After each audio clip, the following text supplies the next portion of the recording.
আজ না যাচ্ছি একটু মামার বাড়িতে প্রায় ২ বছর পরে।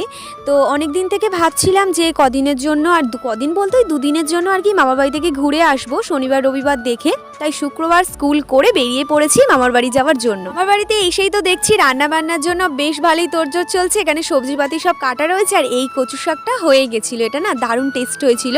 আর আমার মামা না বানিয়েছিল দুপুরবেলায় ওই আলু পেঁয়াজ দিয়ে ভোলা মাছের ঝালটা। বসে পড়েছি খেতে আর করলা ভাজা দিয়ে ভাতটা খেয়ে নিয়েছি। তারপর মামার হাতে এই ভোলা মাছের ঝালটা না দারুণ টেস্ট হয়েছিল।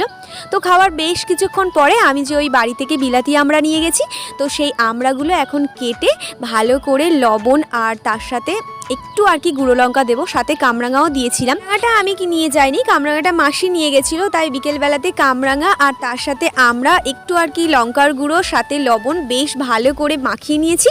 আর সবার আগে আমার এই মাসির ছেলে টেস্ট করছে কেমন হয়েছে। ও তো বলছে দারুণ টেস্টি হয়েছে, তাড়াতাড়ি খেয়ে